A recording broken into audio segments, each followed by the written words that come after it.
New York, Nikki Haley has a warning for her fellow UN ambassadors ahead of a key vote on Jerusalem this week. Donald Trump is watching. Still smarting from having to cast the first U.S. veto in the United Nations Security Council in 6 years on Monday, Haley is pressing other countries not to support a resolution in the larger General Assembly critical of President Donald Trump's decision to recognize Jerusalem as the capital of Israel and move the American embassy there from Tel Aviv. In a letter to some countries, including key U.S. allies, Haley warned that the president will be watching this vote carefully and has requested I report back on those countries who voted against us. We will take note of each and every vote on this issue.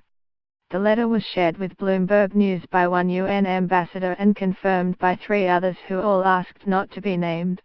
One diplomat said his country's mission was told that its vote on the resolution, expected to pass the General Assembly by a wide margin, would be taken personally by Haley.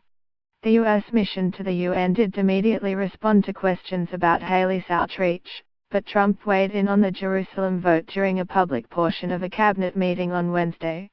I liked the message that Nikki sent yesterday at the United Nations to all of those nations that take our money and then they vote against us in the Security Council. They vote against us potentially at the Assembly, Trump said.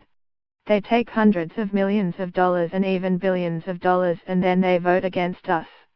Well, we're watching those votes. Let them vote against us. On Monday, Haley cast a veto to block a Security Council resolution asking countries not to establish diplomatic missions in Jerusalem.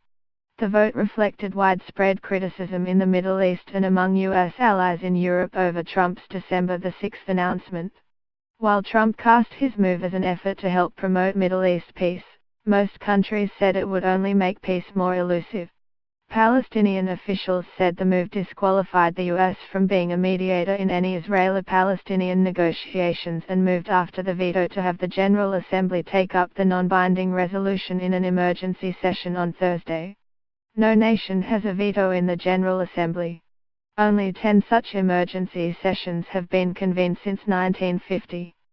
The last time the General Assembly met in such a session was in 2009 to discuss occupied East Jerusalem and Palestinian territories. Haley's letter was in the spirit of remarks she gave on her first day at the UN, when she told nations that she would be taking names of those who opposed U.S. interests. Now, she is preparing to do just that as the world body appears poised to condemn the Trump administration for the second time in a week.